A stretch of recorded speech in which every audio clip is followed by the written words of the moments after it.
Hi guys, അപ്പോൾ നമുക്ക് ഇന്നത്തെ ക്ലാസ് APT പ്രോഗ്രാമിങ്ങിൻ്റെ ലാസ്റ്റ് സ്റ്റേറ്റ്മെൻറ്റ്സുകളായ പോസ്റ്റ് പ്രൊസസ്സർ ആൻഡ് ഓക്സിലറി സ്റ്റേറ്റ്മെൻറ്റ്സിനെ കുറിച്ചാണ് നമ്മൾ പഠിക്കാൻ പോകുന്നത്. അപ്പോൾ കഴിഞ്ഞ 2 ക്ലാസ്സുകളിലായിട്ട് മോഷൻ ആൻഡ് ജോമെട്രിക്കൽ സ്റ്റേറ്റ്മെൻറ്റ്സ് നമ്മൾ പഠിച്ചു പോയി. അപ്പോൾ നമ്മൾ ജോമെട്രിക് സ്റ്റേറ്റ്മെൻറ്റ്സ് എന്ന് പറഞ്ഞു കഴിഞ്ഞാൽ നമ്മളൊരു വർക്ക് പീസിനെ നമ്മൾ ഡിഫൈൻ ചെയ്യുന്നതായിട്ടും മോഷൻ സ്റ്റേറ്റ്മെൻറ്റ്സ് എന്ന് പറഞ്ഞു കഴിഞ്ഞാൽ നമ്മുടെ CNC മെഷീനിലുള്ള ടൂൾസിൻ്റെ മോഷൻസ് അല്ലെങ്കിൽ വർക്ക് പീസിൻ്റെ മൂവ്മെൻറ്റ്സിനെ കുറിച്ച് നമ്മൾ കമാൻഡ് ചെയ്യുക അല്ലെങ്കിൽ നമ്മൾ ഡിഫൈൻ ചെയ്യുന്നതായിട്ടാണ് നമ്മൾ പഠിച്ചു പോയത്. പിന്നെ നമുക്ക് CNC മെഷീനുമായി ബന്ധപ്പെട്ട് ബാക്കി നമുക്ക് മിസ്സലേനിയസ് ആയിട്ടോ അല്ലെങ്കിൽ എക്സ്ട്രാ അല്ലെങ്കിൽ വേറൊരു മൂവ്മെൻറ്റ്സ് മീൻസ് മെഷീൻ്റെ മറ്റ് പാർട്സുകൾ അല്ലെങ്കിൽ മറ്റ് ഡിവൈസസിനെ കൺട്രോൾ ചെയ്യുന്ന ആ ഒരു കമാൻഡ്സിനെ കുറിച്ചാണ് നമ്മളിതിൽ പഠിക്കാൻ പോകുന്നത്. അപ്പോൾ നമുക്ക് പോസ്റ്റ് പ്രൊസസ്സർ എന്ന് പറഞ്ഞിട്ടും ഓക്സിലറി എന്ന് പറഞ്ഞിട്ടും നമ്മളതിനെ ഡിവൈഡ് ചെയ്തിട്ടുണ്ട്. പോസ്റ്റ് പ്രൊസസ്സർ എന്താണെന്ന് നമുക്ക് നോക്കിയിട്ട് ഓക്സിലറിയിലേക്ക് പോവാം. പോസ്റ്റ് പ്രൊസസ്സർ കമാൻഡ് എന്ന് പറഞ്ഞാൽ നമുക്ക് പ്രീ പ്രൊസസ്സർ ഉണ്ട്, പ്രോസസ്സിംഗ് ഉണ്ട്, അതുപോലെ പോസ്റ്റ് പ്രോസസ്സിംഗ് ഉണ്ട്. അപ്പോൾ നമുക്ക് ഇതിൽ പ്രീ പ്രോസസ്സിങ്ങും പോസ്റ്റ് പ്രോസസ്സിങ്ങും ഒന്നിച്ചാണ് നമ്മളിവിടെ നോക്കുക. അതിനെ പോസ്റ്റ് പ്രൊസസ്സർ എന്ന് പറഞ്ഞിട്ട് തന്നെയാണ് നമ്മളതിനെ കമാൻഡ് എന്ന് പറഞ്ഞിട്ട് തന്നെയാണ് നമ്മളതിനെ വിളിക്കാറ്. അപ്പോൾ നമുക്ക് അതിൻ്റെ എക്സാമ്പിൾസ് എന്ന് പറഞ്ഞാൽ ഇപ്പോൾ നമുക്ക് യൂണിറ്റ് സെറ്റ് ചെയ്യുന്നത്, അതുപോലെ ടോളറൻസ് വേണോ വേണ്ടയോ എന്നുള്ള കാര്യങ്ങൾ, spindle on of, feed rate, അതുപോലെ നമുക്ക് കൂളൻ്റ് എങ്ങനെ വരണം, എത്ര ഫ്ലോൻ്റെ ലെവൽ പറഞ്ഞാൽ നല്ല ഫ്ലോയിൽ വരണം, അത് നമ്മൾ ഫ്ലഡ് മിസ്റ്റ് എന്നൊക്കെ പറഞ്ഞിട്ട് നമ്മൾ പഠിച്ചിട്ടുണ്ട്. അപ്പോൾ ആ ഒരു ഏതൊക്കെ രീതിയിൽ വരണം എന്നുള്ള കാര്യങ്ങളെല്ലാം കമാൻഡ് ചെയ്യുന്ന ആ ഒരു പാർട്ടാണ് നമുക്ക് പോസ്റ്റ് പ്രൊസസ്സർ സ്റ്റേറ്റ്മെൻറ്റ് അല്ലെങ്കിൽ ഓക്സിലറി സ്റ്റേറ്റ്മെൻറ്റ് എന്ന് പറയാം. ഇത് നമ്മൾ കഴിഞ്ഞ ക്ലാസ്സിൽ നമ്മൾ ഇന്ന കമാൻഡുകളാണെന്ന് നമ്മൾ പഠിച്ചു പോയി. പ്രോഗ്രാം എഴുതുമ്പോൾ നമുക്ക് ഓരോ ലാസ്റ്റല്ല നമ്മളിത് കമാൻഡ് കൊടുക്കുക. നമ്മൾ ഈ പ്രോഗ്രാം ഓപ്പറേഷൻ നമ്മൾ ഈ മോഷൻ കമാൻഡ്സ് ഉണ്ടല്ലോ അതിൻ്റെ കൂടെ തന്നെയാണ് ഇത് മിക്സ് ചെയ്ത് വരിക. അപ്പോൾ ഒരിക്കലും ഇത് സെപ്പറേറ്റ് ആയിട്ട് നമ്മൾ പ്രോഗ്രാമിൽ അടുത്ത ലൈനുകൾ പോസ്റ്റ് പ്രൊസസ്സർ മാത്രം നമ്മൾ പ്രോഗ്രാമായിട്ട് അതിൽ കമാൻഡ്സുകൾ നമ്മൾ കൊടുക്കില്ല. നമ്മളൊരു ഓപ്പറേഷൻ ഇപ്പോൾ ഗോ ടു P1 പറയുന്നതിന് മുമ്പ് തന്നെ നമ്മൾ ഇപ്പോൾ കൂളൻ്റ് ഓൺ ഓഫ് അല്ലെങ്കിൽ സ്പ്രിൻറ്റിൽ 1000 RPM റൊട്ടേറ്റ് ചെയ്യുന്നുള്ള കാര്യങ്ങളൊക്കെ നമ്മളതിൽ പറഞ്ഞു പോയിട്ടുണ്ടാവും. അത് പ്രോഗ്രാം നമ്മൾ നോക്കുമ്പോൾ അതിലേക്ക് പോകാം. അപ്പോൾ നമുക്ക് ഇതിൻ്റെ എക്സാമ്പിൾസ് നമുക്ക് നോക്കാം. ഏതൊക്കെയാണ് പോസ്റ്റ് പ്രൊസസ്സർ കമാൻഡ്സ് എന്ന് പറയാം. മെയിനായിട്ടുള്ള എക്സാമ്പിൾസ് മാത്രമേ ഇതിൽ ആഡ് ചെയ്തിട്ടുള്ളൂ. ആ കാര്യങ്ങൾ നമുക്ക് നോക്കി പോകാം. യൂണിറ്റ് സെറ്റ് ചെയ്യുന്നത് നമുക്ക് ഇഞ്ചിൽ സെറ്റ് ചെയ്യാം, സെൻറ്റിമീറ്ററിൽ സെറ്റ് ചെയ്യാം, മില്ലിമീറ്ററിൽ സെറ്റ് ചെയ്യാം. അപ്പോൾ നമുക്ക് ഏത് ഇതിൽ വേണോ, നമുക്ക് യൂണിറ്റിൽ വേണോ ആ യൂണിറ്റ് നമുക്ക് ഇതിൽ സെറ്റ് ചെയ്യാൻ നമുക്ക് സാധിക്കും. ടോളറൻസ് ലെവൽ, ഇൻവേർട്ട് ടോളറൻസ് വേണോ ഔട്ട്വേർഡ് ടോളറൻസ് വേണോ എന്നുള്ള കേസുകൾ നമുക്ക് ഇതിൽ സെറ്റ് ചെയ്യാൻ നമുക്ക് സാധിക്കും. ഇൻവേർഡ് ടോളറൻസ്, ഔട്ട്വേർഡ് ടോളറൻസ്, ഇപ്പോൾ സർക്കിളിലെ കേസാണ് അവർ പറയുന്നത്. ഇൻവേർഡ് ടോളറൻസ് എന്ന് പറഞ്ഞു കഴിഞ്ഞാൽ 0.02 ആണ് അതിൽ കാണിച്ചിരിക്കുന്നത്. 0.02 ഇതിൻ്റെ ഉള്ളിൽ ഈ ടോളറൻസിൽ സെറ്റ് ചെയ്യാനാണ് ഇതിൽ പറയുന്നത്. ഔട്ട്വേർഡ് ടോളറൻസ് എന്ന് പറയുന്നത് നമുക്കൊരു സർക്കിൾ ഉണ്ടെങ്കിൽ ആ സർക്കിളിൻ്റെ പുറത്ത് എത്ര ടോളറൻസ് വേണം എന്നുള്ള കേസുകളാണ് നമ്മൾ അതിൽ സെറ്റ് ചെയ്യുന്നുണ്ടാവുക. ടോളറൻസിൻ്റെ കേസസ് എല്ലാം നിങ്ങൾ മാനുഫാക്ചറിങ് ടെക്നോളജി പഠിക്കുമ്പോൾ പഠിച്ചിട്ടുണ്ടാവും. ടോളറൻസ് എന്ന് പറയുന്നത് നമുക്ക് കൊടുക്കാതിരിക്കാൻ പറ്റില്ല. അതൊരു അലവൻസ് ആണ്. കാരണം നമുക്ക് ഒരു നെഗറ്റീവ് അല്ലെങ്കിൽ യൂണിലാറ്ററൽ ബൈലാറ്ററൽ എന്നൊക്കെ പറഞ്ഞിട്ട് നമ്മൾ പഠിച്ചിട്ടുണ്ട്. നെഗറ്റീവ് അല്ലെങ്കിൽ പോസിറ്റീവ് ലെവലിലെ ടോളറൻസ് നമ്മൾ കാണേണ്ടതുണ്ട്. കാരണം ഇപ്പോൾ ഒരു ഉണ്ടാക്കുന്ന ഒരു പ്രോഡക്റ്റ് പല എൻവറോൺമെൻറ്റിൽ പല സ്ഥലങ്ങളിൽ വർക്ക് ചെയ്യുന്ന ഓപ്പറേഷൻ ചെയ്യുന്നതായിരിക്കും. അപ്പോൾ അവിടെ ഏത് രീതിയിലാണ് വേണമെന്ന് നമുക്ക് അറിയാൻ പറ്റില്ല. അപ്പോൾ അതിനനുസരിച്ചാണ് നമ്മൾ ടോളറൻസ് നമ്മൾ സെറ്റ് ചെയ്യുക. അപ്പോൾ നമുക്ക് ടോളറൻസിൻ്റെ കേസിലേക്ക് ഇപ്പോൾ നമ്മൾ പോകുന്നില്ല. അപ്പോൾ നമുക്ക് അടുത്ത് സ്പിൻഡിൽ നമുക്ക് ഓൺ ഓഫ് ചെയ്യാം. സ്പിൻഡിൽ ഓഫ് എന്ന് പറഞ്ഞിട്ടുള്ള കമാൻഡ് കൊടുക്കാം, ഓൺ എന്ന് പറഞ്ഞിട്ടുള്ള കമാൻഡ് കൊടുക്കാം. അപ്പോൾ റൊട്ടേറ്റ് ചെയ്യാൻ തുടങ്ങും. അതിൻ്റെ കൂടെ തന്നെ അപ്പോൾ നമുക്ക് ഓൺ എന്നുള്ളതിന് കമാൻഡിന് പകരം നമ്മൾ എന്താ ചെയ്യാന്ന് പറഞ്ഞാൽ സ്പിൻഡിൽ ബാർ ഇത്ര RPM എന്ന് സെറ്റ് ചെയ്ത് കഴിഞ്ഞാൽ ഓട്ടോമാറ്റിക്കലി അത് ഓൺ ആയിട്ട് ഇത്ര RPMൽ അത് റൊട്ടേറ്റ് ചെയ്ത് തുടങ്ങും. അതിന് ക്ലോക്ക് വൈസ് ആണോ കൗണ്ടർ ക്ലോക്ക് വൈസ് ആണോ എന്നുള്ളത് നമ്മൾ ഇട്ടിട്ട് നമുക്ക് അതിലേക്ക് കമാൻഡ് ചെയ്യാൻ നമുക്ക് സാധിക്കും. അതേപോലെ കട്ടർ ഏതാണെന്നുള്ളതും കട്ടറിൻ്റെ ഡയമീറ്റർ നമ്മൾ സ്പെസിഫൈ ചെയ്യുന്നതാണ്. ആ ഡയമീറ്റർ സ്പെസിഫൈ ചെയ്യാന്ന് പറഞ്ഞാൽ നമ്മൾ ഓൾറെഡി ഇവിടെ നോക്കിപ്പോയതാണ്. ഇപ്പോൾ ഒരു മില്ലിങ് ചെയ്യുന്ന ഒരു ഓപ്പറേഷൻ ആണെന്നുണ്ടെങ്കിൽ ഈ ഓപ്പറേഷൻ്റെ ടൂള് നമുക്ക് റൗണ്ട് സർക്കിൾ ഷേപ്പിലാണ് ഉണ്ടാവുക. ഈ ടൂള് ഓപ്സെറ്റ് ചെയ്ത് നിൽക്കും. ഇങ്ങനെ പകുതി പുറത്തും പകുതി ഉള്ളിലായിട്ട് നമ്മൾ നിൽക്കും. സെൻറ്റർ പോയിന്റ് ഞാൻ വരച്ചത് മാറിപ്പോയി. ഓക്കെ, അങ്ങനെ നിൽക്കും, ഓഫ്സെറ്റ് ചെയ്ത് നിൽക്കും. ആ ഓഫ്സെറ്റ് കാൽക്കുലേഷന് വേണ്ടി നമ്മൾ കട്ടറിൻ്റെ ഡയമീറ്റർ നമ്മൾ അതിൽ സെറ്റ് ചെയ്ത് കൊടുക്കും. പിന്നെ നമുക്ക് നമ്മളിപ്പോൾ പ്രോഗ്രാം സെറ്റ് ചെയ്യും ഇത് എഴുതിക്കൊണ്ടിരിക്കുമ്പോൾ ഇച്ചിരി ഡിലേ നമുക്ക് കൊടുക്കാൻ പറ്റും. ഇത്ര സെക്കൻഡ്സ് എന്ന് പറഞ്ഞിട്ട്. കാരണം മെഷീൻ അത്ര നേരം നിർത്തി വെക്കൂ, കാരണം അടുത്ത ഒരു ഇതിലേക്ക് വരുന്നത് വരെ. അപ്പോൾ നമുക്ക് ചെറിയ ഡിലേസ് നമുക്ക് കൊടുക്കേണ്ടി വരും അല്ലേ. ഒരു അടുത്തൊരു ഓപ്പറേഷൻ ചെയ്യാൻ വേണ്ടി പോകുന്നതിന് ഒരു ചെറിയ ഡിലേ ഉണ്ടാവും. അതൊന്ന് ഡിസൈഡ് ചെയ്യാനോ മറ്റു കാര്യങ്ങൾ. അപ്പോൾ അതിന് വേണ്ടി ഡിലേസ് നമുക്ക് സെറ്റ് ചെയ്യാൻ പറ്റും. ആ ഒരു കമാൻഡ് നമ്മൾ പോസ്റ്റ് പ്രൊസസ്സർ കമാൻഡ്സിലാണ് പറയുക. ഫീഡ് റേറ്റ് നമുക്ക് എത്ര വേണം, 40 എത്ര, അത് ഏത് യൂണിറ്റിൽ, ഇഞ്ച് പെർ മിനിറ്റ് വേണോ, മില്ലിമീറ്റർ പെർ മിനിറ്റ് മിനിറ്റ് വേണോ, മീറ്റർ പെർ മിനിറ്റ് വേണോ, സെൻറ്റിമീറ്റർ പെർ മിനിറ്റ് വേണോ എന്നുള്ള കേസിൽ നമുക്ക് സെറ്റ് ചെയ്യാം.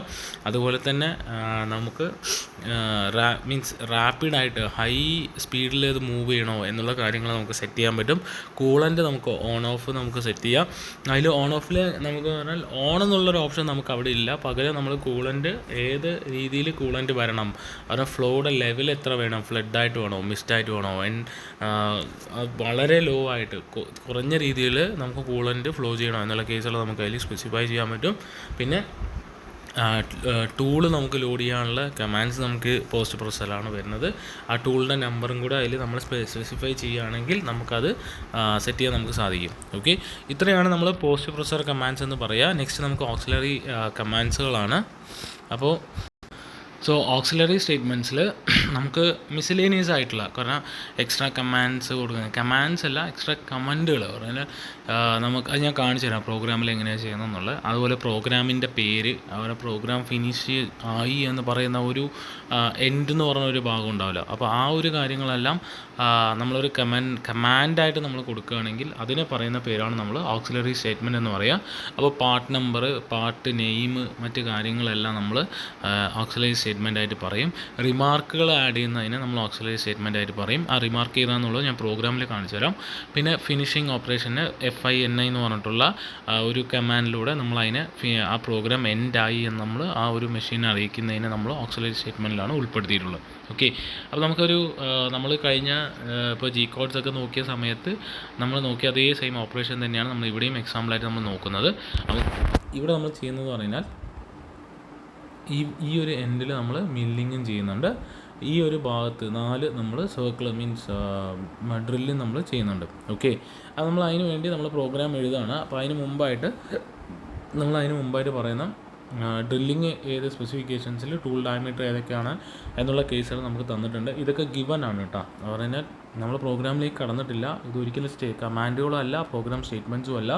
നമ്മൾ ജസ്റ്റ് അതിൻ്റെ സ്പെസിഫിക്കേഷനാണ്. നമ്മൾ ഡ്രില്ലിങ് ചെയ്യാൻ പോവാണ്. നമ്മൾ യൂസ് ചെയ്യാൻ പോകുന്ന ഡ്രില്ലിൻ്റെ ടൂൾ ഡയമീറ്റർ 7 mm ആണ്. അതിൻ്റെ ടൂൾ നമ്പർ 1 ആണ്. അതുപോലെ ഇത്ര RPM-ലാണ് റൊട്ടേറ്റ് ചെയ്യേണ്ടത്, ക്ലോക്ക് വൈസിലാണ് റൊട്ടേറ്റ് ചെയ്യേണ്ടത്. ഫീഡ് റേറ്റ് 0.05 mm/min ആണ് നമുക്ക് കൊടുക്കേണ്ടത്.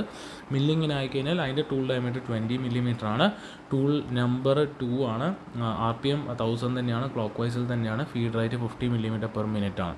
ഓക്കെ, ഇനി നമുക്ക് അതിൻ്റെ സ്റ്റാർട്ടിംഗ് പോയിൻ്റ് നമ്മൾ സെറ്റ് ചെയ്യണം. നമ്മൾ മെഷീനിൽ പോയി അത് വെച്ച് നോക്കി സ്റ്റാർട്ടിംഗ് പോയിൻ്റ് ഏതാണെന്നുള്ളത് നമ്മൾ ഐഡൻറ്റിഫൈ ചെയ്യാണ്. അതും നമ്മൾ ഐഡൻറ്റിഫൈ ചെയ്തു. 0, -50, 10 എന്നുള്ള രീതിയിൽ വെച്ച് കഴിഞ്ഞാൽ അവിടെ നിന്ന് നമുക്ക് ഓപ്പറേഷൻസിനെ മൂവ് ചെയ്യിക്കാൻ നമുക്ക് സാധിക്കുന്നുള്ള രീതിയിൽ നമ്മൾ ഇതാണ് ഗിവൻ എന്ന് പറയുന്ന സംഭവങ്ങൾ. ഓക്കെ, ഇനി നമുക്ക് ഇതിലേക്ക് വരാം. അപ്പോൾ നമുക്ക് പ്രോഗ്രാം സ്റ്റാർട്ട് ചെയ്യാണ്. പ്രോഗ്രാം സ്റ്റാർട്ട് ചെയ്യുമ്പോൾ നമ്മൾ പറഞ്ഞു ഇതിൽ നമ്മൾ ഈ 2 സ്റ്റേറ്റ്മെൻറ്റ്സും മോഷൻ സ്റ്റേറ്റ്മെൻറ്റ്സും ജിയോമെട്രിക് സ്റ്റേറ്റ്മെൻറ്റ്സാണ് ഇമ്പോർട്ടൻറ്റ് സ്റ്റേറ്റ്മെൻറ്റ്സ്. അത് നമ്മൾ സെപ്പറേറ്റ് തന്നെയാണ് പ്രോഗ്രാമിൽ കാണിക്കുക. ഇതിൻ്റെ ഇടയിൽ മോഷൻ സ്റ്റേറ്റ്മെൻറ്റ്സിലും ജിയോമെട്രിക് സ്റ്റേറ്റ്മെൻറ്റ്സിൻ്റെ ഇടയിൽ പോസ്റ്റ് പ്രോസസ് സ്റ്റേറ്റ്മെൻറ്റ്സും ഓക്സിലറി സ്റ്റേറ്റ്മെൻറ്റ്സും മിക്സായിട്ട് കാണും. ഓക്കെ, അത് 2 ഇതിലേക്ക് മിക്സ് ചെയ്യും. ജോമെട്രി സെപ്പറേറ്റ് ആയിട്ടും മോഷൻ സെപ്പറേറ്റ് ആയിട്ടായിരിക്കും നമ്മളതിൽ കാണുന്നുണ്ടാവുക. ഓക്കെ, അപ്പോൾ നമ്മൾ ഓൾറെഡി നമ്മൾ പഠിച്ച രീതിയിൽ തന്നെ ഫസ്റ്റ് നമ്മൾ ജോമെട്രിക്കൽ കമാൻഡ്സ് ആണ് നമ്മളതിലേക്ക് കൊടുക്കുന്നത്. അപ്പോൾ ജോമെട്രിക്കൽ കമാൻഡ്സ് എന്നാൽ ജോമെട്രിക്കൽ സ്റ്റേറ്റ്മെൻറ്റ്സ് എന്ന് പറഞ്ഞാൽ നമ്മുടെ കയ്യിലുള്ള വർക്ക് പീസിൻ്റെ കംപ്ലീറ്റ് സ്പെസിഫിക്കേഷൻസ് പറഞ്ഞാൽ പോയിൻ്റ് 1 എവിടെയാണ്, ലൈൻ എവിടെയാണ്, ലൈൻ ഏതൊക്കെയാണ്, ഏത് തമ്മിലാണ് എന്നുള്ള കാര്യങ്ങളെല്ലാം നമ്മൾ ഡിഫൈൻ ചെയ്യാൻ പോവാണ്. അപ്പോൾ അതിന് ആദ്യമായിട്ട് നമ്മൾ ഓക്സിലറി സ്റ്റേറ്റ്മെൻറ്റ് തൊട്ടാണ് സ്റ്റാർട്ട് ചെയ്യുക. Part number, part name, drilling and milling ആണ് നമ്മൾ ചെയ്യാൻ പോകുന്നത്. പാർട്ട് നമ്പർ ഏതാണെന്ന് നമ്മൾ കൊടുത്തു. അടുത്ത് നമ്മൾ നമ്മുടെ പോസ്റ്റ് പ്രോസസ്സർ സ്റ്റേറ്റ്മെൻറ്റ് തന്നെയാണ് നമ്മൾ ഉപയോഗിക്കുന്നത്. യൂണിറ്റ്സ് ബാർ ഏത് ഇതിലാണ് യൂണിറ്റ്സ് നമ്മൾ ഉപയോഗിക്കുന്നു.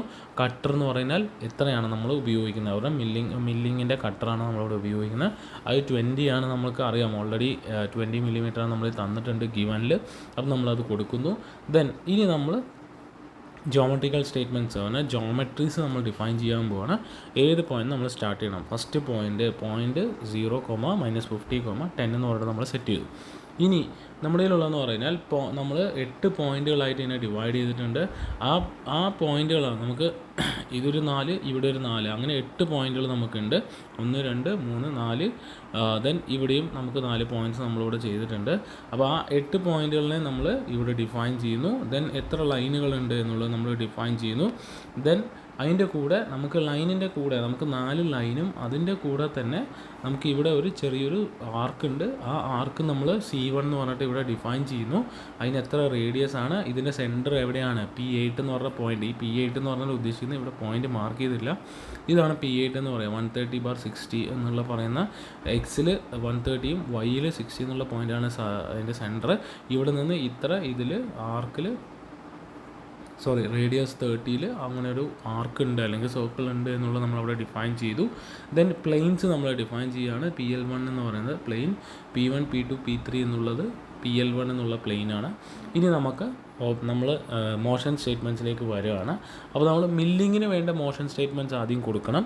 കാരണം നമ്മൾ മോഷൻ മീൻസ് മൂവ് ചെയ്യുകയാണ്, നമ്മൾ ടൂളിനെ ആയാലും വർക്ക് പീസിനെ ആയാലും നമ്മൾ മൂവ് ചെയ്യുകയാണ്. ഇവിടെ 2 ഓപ്പറേഷൻസ് ഉണ്ട്. അപ്പോൾ ഓരോ ഓപ്പറേഷനും സെപ്പറേറ്റ് ആയിട്ട് നമ്മൾ മോഷൻ കമാൻഡ്സുകൾ നമ്മൾ കൊടുക്കണം. അപ്പോൾ നമ്മൾ ആദ്യം മില്ലിംഗ് ആണ് നമ്മൾ കൊടുക്കുന്നത്. അപ്പോൾ ഞാൻ നേരത്തെ പറഞ്ഞു ഈ റിമാർക്ക് എന്ന് പറഞ്ഞിട്ടുള്ള ഓക്സിലറി സ്റ്റേറ്റ്മെൻറ്റ് എവിടെയാണ് വരിക എന്നുള്ളത്. അപ്പോൾ നമുക്കിവിടെ 2 ഓപ്പറേഷൻ ഉള്ളതുകൊണ്ട് ആദ്യത്തെ മില്ലിംഗ് ഓപ്പറേഷൻ മീൻസ് തുടങ്ങാൻ പോകുന്നു എന്ന് പറയുന്നത് ഒരു റിമാർക്ക് എന്നുള്ള കമാൻഡായിട്ടാണ് വരുന്നത്. നമ്മളവിടെ ചെയ്യുന്നു റിമാർക്ക് സ്റ്റാർട്ട് മില്ലിംഗ് ഓപ്പറേഷൻ നമ്മൾ ചെയ്യാൻ പോവാണ്. അപ്പോൾ ആ മില്ലിംഗ് ഓപ്പറേഷൻ ചെയ്യാൻ നമ്മൾ PTARG ഓൾറെഡി ഡിഫൈൻ ചെയ്തിട്ടുണ്ട്. ഫ്രം ഫസ്റ്റ് പോയിൻറ്റിന് ടൂൾ നമ്മൾ 0 രണ്ടാമത്തെ ടൂൾ ലോഡ് ചെയ്യുക. സ്പിൻഡിൽ നമ്മൾ ഓൺ ചെയ്യുകയാണ്. 1000 RPM ക്ലോക്ക് വൈസ് ഡയറക്ഷനിൽ റൊട്ടേറ്റ് ചെയ്യുക. 15 മീൻസ് ഫീഡ് റേറ്റ് നമ്മൾ സെറ്റ് ചെയ്യുകയാണ്. ഇഞ്ച് പെർ മിനിറ്റിൽ 50 എന്ന് പറഞ്ഞിട്ടുള്ള ഇഞ്ചിൽ നമുക്ക് പെർ മിനിറ്റിൽ ഫീഡ് കൊടുക്കണമെന്ന് നമ്മൾ സെറ്റ് ചെയ്യുകയാണ്. കൂളൻ്റ് ഫ്ലഡ് എന്നുള്ളത് നമ്മൾ സെറ്റ് ചെയ്തു. ഇതെല്ലാം പോസ്റ്റ് പ്രൊസസർ കമാൻഡ്സ് ആണ്. ഇനി നമ്മൾ മോഷൻ കമാൻഡ്സിലേക്ക് വരികയാണ്. Go bar two L1 to PL1 to L4 എന്ന് പറയുന്ന ഈ ഒരു പോയിന്റിലേക്ക് വരുത്തുകയാണ്. ഇവിടെ നിന്ന് ഇവിടേക്ക് ഈ ഒരു പോയിന്റിലേക്ക് വരാൻ പറഞ്ഞിരിക്കുകയാണ്. ഓക്കെ, അപ്പോൾ നമ്മൾ ഈ ഒരു പോയിന്റിലേക്ക് ഇവിടെ വന്ന് നിന്നു. ഇനി ഇവിടുന്ന് റൈറ്റ് തിരിഞ്ഞ് ഇതിലൂടെ മില്ലിംഗ് ഓപ്പറേഷൻ ഈ ഒരു ലൈനിൽ ഇനി നമുക്ക് അതിലേക്ക് ഓപ്പറേഷൻ നമ്മൾ ചെയ്യണം. അപ്പോൾ അതിന് ആദ്യം നമ്മൾ എന്ത് ചെയ്തു, ഫസ്റ്റ് പോയിന്റിൽ നിന്ന് ഈ ലൈനിൽ നിന്നുള്ള ഈ ഗോ ബാർ ടു PL1 ഈ പ്ലെയിൻ 1ൽ L1 L4 എന്നുള്ള ഈ ഒരു പോയിന്റ് ഉണ്ടല്ലോ, ഈ ഒരു പോയിന്റിലേക്ക് നമ്മൾ ആ ടൂളിനെ കൊണ്ടുവന്നു. അതാണ് ഇവിടെ ആദ്യത്തെ ഓപ്പറേഷൻ എന്ന് പറയുന്നത്. ഇതിന് ശേഷം അവിടുന്ന് റൈറ്റ് എടുക്കാൻ പോകുന്നു. ടൂൾ ഇങ്ങനെ വന്ന് നിൽക്കുകയാണ്. അവിടെ നമുക്ക് ഈ ഒരു രീതിയിലാണ് ഓപ്പറേഷൻ ആദ്യം നമ്മൾ ചെയ്യേണ്ടത്. അവിടുന്ന് റൈറ്റ് എടുക്കാൻ പറഞ്ഞു L1ൻ്റെ അവിടുന്ന്. ദെൻ L2ൻ്റെ അവിടേക്ക് പോകാൻ പറഞ്ഞു. ഓക്കെ, അപ്പോൾ L2ൻ്റെ അവിടേക്ക് പോകാൻ പറഞ്ഞു പറഞ്ഞാൽ ഇത് L1 ആണ്. L1 എന്ന് പറഞ്ഞാൽ L2 ഇതാണ്. അപ്പോൾ L2ൻ്റെ അവിടെ പോകുമ്പോൾ അവിടെ പാസ്റ്റ് എന്ന് പറഞ്ഞിട്ടുണ്ട്. നമ്മൾ 2 ഓൺ പാസ്റ്റ് എന്ന് പറഞ്ഞിട്ട് നമ്മൾ കണ്ടിട്ടുണ്ട്. പാസ്റ്റ് എന്ന് പറഞ്ഞാൽ ഈ നമ്മൾ ഉപയോഗിക്കുന്ന ഇവിടുത്തെ ടൂള് ഇതിൻ്റെ പുറത്ത് വന്ന് നിൽക്കുന്നതാണ് അതിൻ്റെ കമാൻഡിൻ്റെ മീനിങ് എന്ന് പറയാം. അപ്പോൾ പാസ്റ്റ് എന്ന് പറഞ്ഞാൽ ആ ടൂള് പുറത്തേക്ക് വന്ന് നിന്നു. ദെൻ ഇവിടെ നിന്ന് L2 നിന്ന് ലെഫ്റ്റിലേക്ക് ഇവിടെ നിന്ന് ലെഫ്റ്റ് എടുക്കാൻ പറഞ്ഞു. ലെഫ്റ്റിൽ നിന്ന് ടാൻടോ എന്ന് പറഞ്ഞിട്ടുള്ള ടാൻജൻ്റായിട്ട് ഓക്കെ ലെഫ്റ്റ് L2 പോകാൻ പറഞ്ഞു. ദെൻ ഇവിടുന്ന് ടാൻജൻ്റായിട്ട് ഇതുവരേക്കും ഇവിടുന്ന് C1 ടാൻജൻ്റായിട്ട് നമുക്ക് ഇതിലൂടെ മീൻസ് ടൂള് മൂവ് ചെയ്യാൻ പറഞ്ഞു. ആ മൂവ് ചെയ്യേണ്ട സമയത്ത് നമുക്ക് C1 എന്ന് പറയുന്നത് ഇവിടെ ഒരു ആർക്കാണ്. ഈ ആർക്കിൻ്റെ അവിടെ ഇത് മൂവ് ചെയ്തതിന് ശേഷം ഫോർവേഡ് വീണ്ടും മുന്നിലേക്ക് പോകാൻ, ഈ C1ൻ്റെ അവിടെ എത്തിക്കഴിഞ്ഞാൽ മുന്നിലേക്ക് പോകാൻ L3യുടെ അവിടെ മൂവ് ചെയ്യാൻ പറഞ്ഞു. ദെൻ L3യുടെ മൂവ് ചെയ്ത ഇതിൽ നിന്ന് പാസ്റ്റ് L4 മാത്രമുണ്ട്. ആ L4ന്ന് ലെഫ്റ്റ് എടുത്തിട്ട് ഇങ്ങോട്ടേക്ക് L1ലേക്ക് കൊണ്ടുവരാൻ നമ്മൾ ആ ടൂളിനെ നമ്മൾ മോഷൻ സ്റ്റേറ്റ്മെൻറ്റ്സ് കൊടുക്കുകയാണ്. ഇവിടെ വെച്ച് കൺഫ്യൂഷൻ ആവണ്ട. ഇവിടെ വെച്ച് നമുക്ക് ജസ്റ്റ് ഒരു കൺഫ്യൂഷൻ വന്നു. ലെഫ്റ്റ് എടുക്കാൻ പറഞ്ഞു. ദെൻ ടാൻജൻ്റായിട്ട് മൂവ് ചെയ്യാനാണ് പറഞ്ഞത് C1ൻ്റെ അവിടെ. ഓക്കെ, ദെൻ ആ C1ൻ്റെ അവിടെ നമ്മൾ L3യിലേക്ക് ഇവിടെ L3 എന്ന് പറഞ്ഞ ലൈനിലേക്ക് ഫോർവേഡ് പറഞ്ഞാൽ ജസ്റ്റ് മുന്നിലേക്ക് മൂവ് ചെയ്യൂ ടാൻജൻ്റായിട്ട് എന്നുള്ള കമാൻഡാണ് നമ്മൾ കൊടുക്കുന്നത്. L3യിലേക്ക് നമ്മൾ ഫോർവേഡ് വീണ്ടും L3യുടെ ഇതിലേക്ക് തന്നെ മൂവ് ചെയ്യാൻ പറഞ്ഞു. ദെൻ L4ൻ്റെ ലൈനിലേക്ക് എത്തിയപ്പോൾ നമ്മൾ ലെഫ്റ്റ് എടുക്കാൻ പറഞ്ഞു. ആ ലെഫ്റ്റ് എടുത്തിട്ട് L1ൻ്റെ അവിടേക്ക് വരേക്കും നമ്മൾ വരാൻ പറഞ്ഞു. ഓക്കെ, ഇതാണ് മില്ലിങ്ങിൻ്റെ ഓപ്പറേഷനിലുള്ള കമാൻഡ്സ് എന്ന് പറയുന്നത്. നെക്സ്റ്റ് നമുക്ക് ഡ്രില്ലിംഗ് ഓപ്പറേഷനാണ്. ഡ്രില്ലിംഗ് ഓപ്പറേഷന് നമ്മൾ റാപ്പിഡായിട്ട് മൂവ് ചെയ്യണം എന്നുള്ള കേസുകൾ നമ്മളവിടെ കമാൻഡ് കൊടുത്തു. ഗോ ടു നമ്മൾ മില്ലിംഗ് കഴിഞ്ഞതിന് ശേഷം ആ L1ൻ്റെ ഈ ഒരു പോയിന്റിലിരിക്കുക, ഇവിടെ P1 എന്നുള്ള പോയിന്റിലിരിക്കുക. അപ്പോൾ തിരിച്ച് ഒറിജിനൽ പൊസിഷനിലേക്ക് മീൻസ് പോകാൻ നമുക്ക് പറഞ്ഞു. Then spindle off, coolant of. അതിനുശേഷം നമ്മൾ പുതിയ ടൂളിനെ ലോഡ് ചെയ്യുകയാണ്. 01 എന്ന് പറഞ്ഞിട്ടുള്ള ടൂൾ നമ്പർ ലോഡ് ചെയ്തു. ദെൻ റാപ്പിഡ് മൂവ്മെൻറ്റ് നമ്മൾ വീണ്ടും കൊടുക്കുന്നു. ആ റാപ്പിഡ് മൂവ്മെൻറ്റിൽ ഗോ ടു P5. ഇവിടെ നമ്മൾ ഇതിനെ P5 P6 means P5 P6 P7 P8 അതെങ്ങനെയാണ് അവർ നമ്പറിങ് ചെയ്തു എന്നുള്ളത് എനിക്ക് ഈ ഒരു പ്രോഗ്രാമിന് മനസ്സിലായില്ല. ഇത് P8 ആണ് എന്തായാലും. ഓക്കെ, P5 നമുക്ക് അതിൽ നോക്കാം. സെക്കൻഡ് P5 എന്ന് പറയുന്നത് 70 30 10 ആണ്. ഇത് തന്നെയാണ് P5 എന്ന് പറയുന്നത്. P6 എന്ന് പറയുന്നത് 120 30 ആണ്. P7 എന്ന് പറയുന്നത് 70 60. Okay, P5 P6 P7 P8 ഇങ്ങനെയാണ് അതിനെ പോയിൻ്റ് നമ്മൾ നമ്പറിങ് ചെയ്തിരിക്കുന്നത്. അപ്പോൾ നമുക്ക് ഇവിടെ വരാം. ഇതിൽ വന്നിട്ട് നമുക്ക് P5ലേക്ക് പോകാൻ പറഞ്ഞു. കൂളൻ്റ് ഫ്ലഡ് എന്നുള്ളത് കൊടുത്തു. സ്പിൻഡിൽ 1000 നമുക്ക് ചെയ്തു. Feed rate 0.05 inch per minute നമ്മൾ ഫീഡ് റേറ്റ് കൊടുത്തു. ദെൻ ഡ്രില്ലിങ്ങിന് നമ്മൾ ഉപയോഗിക്കുന്ന ടൂൾ നമ്മൾ പറഞ്ഞു പോയതാണ് GOD LTE എന്ന് പറഞ്ഞിട്ടുള്ളത്. അതിൽ നമ്മൾ -20ക്ക് സെഡിൽ നിന്ന് -20ക്ക് താഴെ ഇറങ്ങാൻ പറഞ്ഞു. അപ്പോൾ ആ ഒരു -20 mm അത് ഡ്രില്ല് ചെയ്ത് മീൻസ് ആ ഒരു ഡ്രില്ലിങ് ഓപ്പറേഷൻ അവിടെ കണ്ടക്ട് ചെയ്യുന്നു. ഡ്രില്ലിങ് കഴിഞ്ഞതിന് ശേഷം തിരിച്ച് +20ക്ക് തന്നെ തിരിച്ച് മുകളിലേക്ക് കയറാൻ പറഞ്ഞു ടൂളിനോട്. അടുത്ത മൂവ്മെൻറ്റിലേക്ക് റാപ്പിഡായിട്ട് മൂവ് ചെയ്യാൻ പറഞ്ഞു. P6ലേക്ക് നമ്മൾ പോയി. സെയിം ഇതേ തന്നെ വീണ്ടും ആ ഒരു കമാൻഡുകൾ തന്നെ റിപ്പീറ്റ് ചെയ്യണു. ദെൻ ആ P6 കഴിഞ്ഞാൽ P7ലേക്ക് സെയിം അതേ കമാൻഡ് തന്നെ. അത് കഴിഞ്ഞ് P7 കഴിഞ്ഞാൽ P8ലേക്ക് സെയിം ആ കമാൻഡ്സ് തന്നെയാണ് വരുന്നത്. ദെൻ വീണ്ടും റാപ്പിഡായിട്ട് ഒറിജിനൽ പൊസിഷനിലേക്ക് വരാൻ പറഞ്ഞു. Spindle off, coolant off, finishing program എന്ന് പറഞ്ഞിട്ട് നമ്മൾ കമാൻഡ് കൊടുക്കുന്നു. സോ ഇതിൽ സംശയം ഉണ്ടെങ്കിൽ ചോദിക്കുക. എനിക്ക് ഇതിലാണ് നിങ്ങൾക്ക് സംശയം വരിക എന്നുള്ളത് എനിക്ക് തോന്നുന്നു. എന്തെങ്കിലും സംശയം ഉണ്ടെങ്കിൽ ചോദിക്കുക. ഞാനൊന്ന് വീണ്ടും നിങ്ങൾക്ക് വേണമെന്നുണ്ടെങ്കിൽ വേറെ പ്രോഗ്രാംസ് റെഫർ ചെയ്തിട്ട് ഞാനത് എക്സ്പ്ലെയിൻ ചെയ്തുതരാം. ഓക്കെ, അപ്പോൾ ഇത് നിങ്ങൾക്ക് മനസ്സിലാക്കി പഠിക്കണമെങ്കിൽ പഠിക്കാം. ഞാൻ ഓൾറെഡി പറഞ്ഞു, ഇത് നിങ്ങൾ CNC ഓപ്പറേഷനോ മറ്റു കാര്യങ്ങളൊന്നും ചെയ്യാൻ പോകുന്നില്ല ഭാവിയിൽ. അപ്പോൾ നിങ്ങൾക്ക് അറിയണമെന്നുണ്ടെങ്കിൽ ഒറിജിനൽ മനസ്സിലാക്കി പഠിക്കുന്നുണ്ടെങ്കിൽ മാത്രം മനസ്സിലാക്കി പഠിക്കുക. അല്ലെങ്കിൽ ജസ്റ്റ് ബൈ ഹാർട്ട് ചെയ്ത് പോവുക. ഒരു എക്സാമ്പിൾ പ്രോബ്ലം അല്ലെങ്കിൽ എക്സാമ്പിൾ പ്രോഗ്രാം ബൈ ഹാർട്ട് ചെയ്തിട്ട് പോയി എക്സാം എഴുതാം. ഓക്കെ, അപ്പോൾ ഇത്രയേ ഉള്ളൂ. ഇതോടുകൂടി നമുക്ക് സെക്കൻഡ് മൊഡ്യൂൾ കംപ്ലീറ്റ് ആയി. ഇനി നമുക്ക് തേർഡ് മൊഡ്യൂൾ നെക്സ്റ്റ് ക്ലാസ് തൊട്ട് എടുക്കാം. Thank you.